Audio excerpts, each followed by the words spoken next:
Bonjour amis, je veux vous parler de la voiture Mitsubishi Lancer. Parmi les nombreux moteurs proposés pour ce modèle, un seul provenait d'un constructeur allemand. Désigné 2DID, il s'agit du 2TDI PD installé dans les Lancers de 2008 à 2010, donc pour une période relativement courte.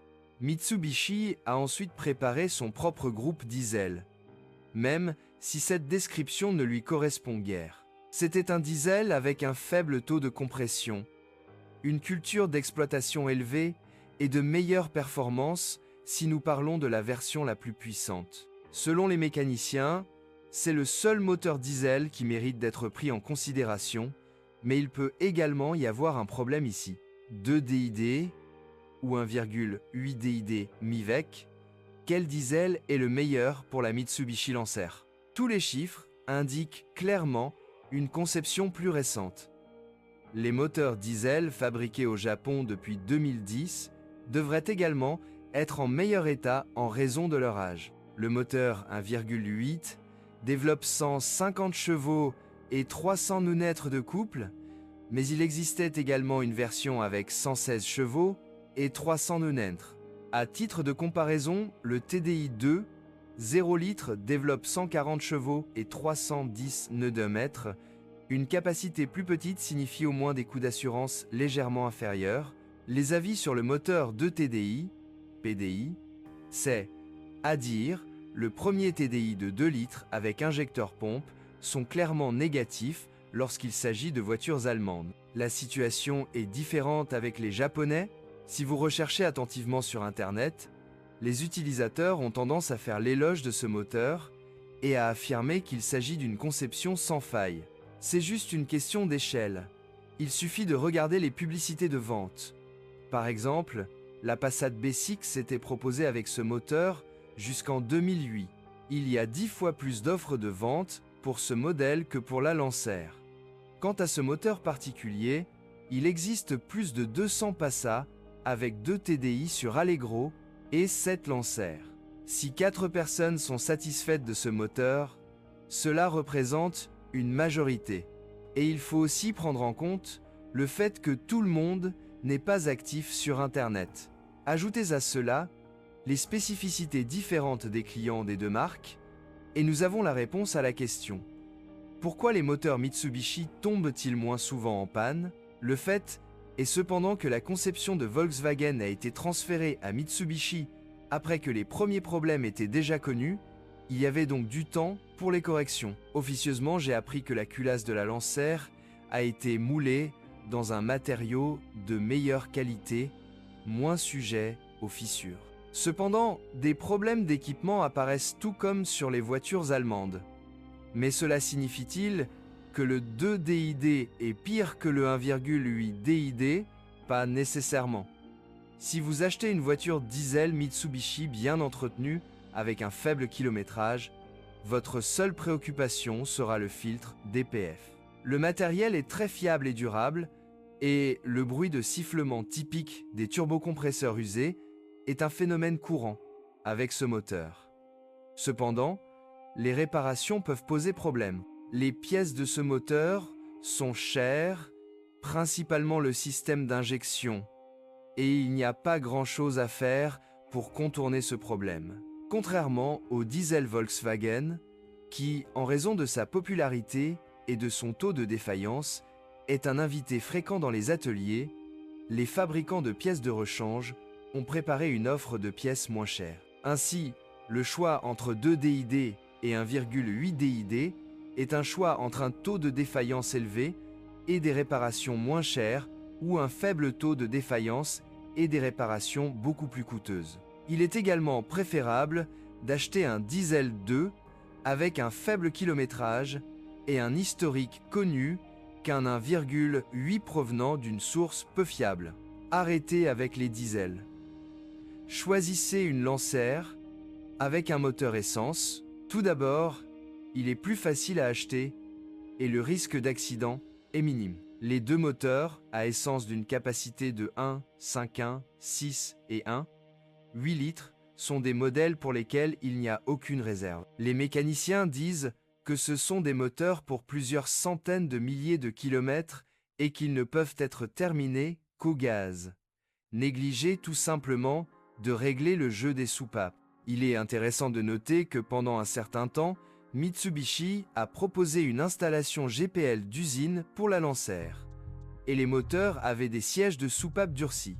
Cependant, les expériences des utilisateurs sont positives même après avoir installé eux-mêmes le GPL.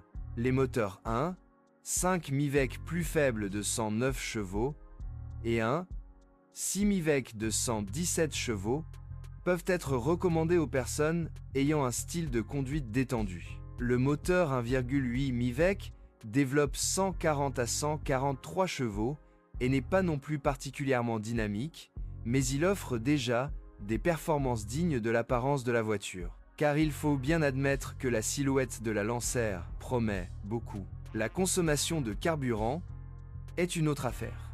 Les unités plus petites qui ne vous encouragent pas à appuyer sur la pédale d'accélérateur peuvent consommer en moyenne 7 litres au 100 km et sur l'autoroute, même descendre à 5 litres au 100 km. Le plus gros moteur 1, 8 consomme environ 8 à 9 litres au 100 km. La consommation de carburant sera pire avec une transmission automatique CVT, mais une manipulation habile de cette transmission peut également rendre la consommation de carburant similaire à celle d'une transmission manuelle. Quelques mots sur la transmission automatique CVT, rarement retrouvée sur ce modèle. C'est sans échec, du moins, c'est ce que disent les mécaniciens. Il est impossible de trouver des avis négatifs à ce sujet, mais là encore, la question de l'échelle doit être soulevée.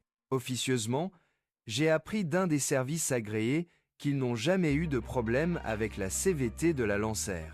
Quand on a une telle voiture, il vaut mieux être doux avec la pédale d'accélérateur. Je ne mentionne volontairement pas la Lancer demi-vec, 150 chevaux, pour une raison simple. Il n'existe quasiment pas de modèles de ce type, ils sont rapidement raflés par les amateurs de la marque et rachetés en un éclair. Il n'y a aucune réserve non plus à formuler à propos de ce moteur. Corrosion, pas dans la Mitsubishi Lancer, mais attention à la peinture délicate est le seul défaut de la carrosserie de la voiture. Il est mince et s'abîme facilement. Étrangement, la Lancer ne rouille pas, même si cela arrive dans d'autres modèles de cette marque. La clé du succès est de bien fixer le châssis soi-même, car il n'en existe pas d'usine. Les voitures quittaient souvent les salles d'exposition avec une protection anti-corrosion supplémentaire offerte par les concessionnaires. Ceux-ci n'ont pratiquement aucun problème de rouille. Si vous achetez un modèle sans protection anti-corrosion, cela vaut la peine de le faire. Le problème de la corrosion des boulons du couvercle du moteur est connu dans les voitures les plus récentes. Il vaut également la peine d'assurer votre voiture contre le vol. Certains utilisateurs se plaignent de l'intérieur grinçant et des matériaux de mauvaise qualité, mais c'est à peu près tout ce dont ils peuvent se plaindre. L'intérieur de la Lancer manque beaucoup d'originalité, mais il offre tout ce dont vous avez besoin, espace et confort. La voiture était proposée en deux versions de carrosserie. Une berline avec un coffre de 377 litres et un haillon peu pratique avec un coffre d'une capacité de seulement 344 litres. Suspension sur 6. La suspension multibras à l'essieu arrière et McPherson à l'avant est un classique japonais. La maniabilité de la Lancer est exemplaire et dans cette catégorie de voitures, elle est l'un des meilleurs modèles en termes de caractéristiques de conduite. De plus, les composants du châssis sont très durables et ce qui s'use peut être acheté en remplacement. L'essieu arrière se compose d'un grand bras transversal et de bras auxiliaires plus petits. Tous les composants, à l'exception du bras de commande principal de l'essieu arrière, coûtent à peu près le même prix que dans les autres voitures compactes. Contrairement aux stations-service autorisées, les magasins automobiles proposent également des bacs individuels. Il n'y a donc aucun problème pour entretenir le train de roulement de la Lancer.